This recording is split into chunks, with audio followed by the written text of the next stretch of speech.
ఇస్రో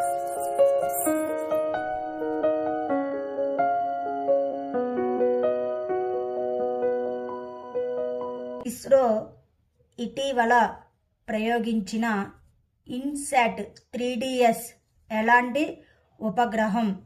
వాతావరణ ఉపగ్రహం.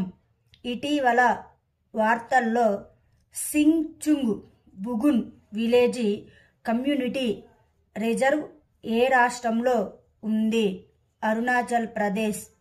ఇటీవల వార్తల్లో కనిపించే డోగ్రీ జానపద నృత్యం ఏ రాష్ట్రం లేదా కేంద్రపాలిత ప్రాంతంకి చెందిన ప్రసిద్ధ జానపద నృత్యం? Jammu. NTPC green energy limited green hydrogen కోసం ఏ రాష్ట్ర ప్రభుత్వంతో ఒప్పందం కుదుర్చుకుంది? మహారాష్ట్ర. FIH హాకీ 5S మహిళల ప్రపంచ కప్ టైటిల్ను ఎవరు గెలుచుకున్నారు? నెదర్లాండ్.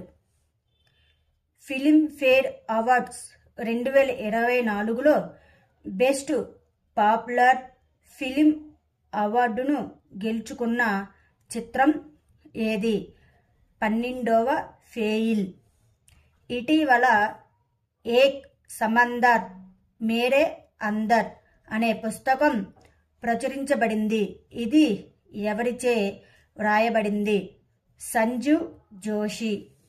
యూనికార్న్గా మారిన భారతదేశపు మొదటి ఆర్టిఫిషియల్ ఇంటెలిజెన్స్ కంపెనీ ఏది?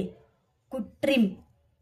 ఆస్ట్రేలియన్ ఓపెన్ 2024 పురుషుల సింగిల్స్ టైటిల్ను ఎవరు గెలుచుకున్నారు?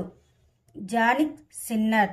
భారతదేశపు మొట్టమొదటి ప్రైవేట్ హెలికాప్టర్ అసెంబ్లింగ్ లైన్ను ఏర్పాటు చేయడానికి టాటా ఎవరితో ఒప్పందం కుదుర్చుకుంది?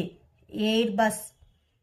ఉత్తరప్రదేశ్ పోలీసులో DSPగా ఉత్తరప్రదేశ్ ప్రభుత్వం ఏ మహిళా క్రికెటర్ను నియమించింది? దీప్తి శర్మ. భారత సైన్యం ఇండియా సెల్ఫీ పాయింట్ని ఎక్కడ ప్రారంభించింది? జమ్మూ కాశ్మీర్. భారత సైన్యం యొక్క మొదటి మహిళా సుబేదార్ ఎవరు? ప్రీతి రజక్. భారతదేశం మరియు ఏ దేశం మధ్య సదాతాన్సిక్ సంయుక్త సైనిక వ్యాయామం నిర్వహించబడింది?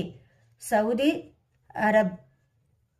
ఈశాన్య భారతదేశంలోని మొట్టమొదటి నేచురోపతి ఆసుపత్రికి ఇటీవల ఎక్కడ శంకుస్థాపన చేశారు? Dibrugarh. Thank you students. Please like మరియు సబ్స్క్రైబ్ చేయగలరు.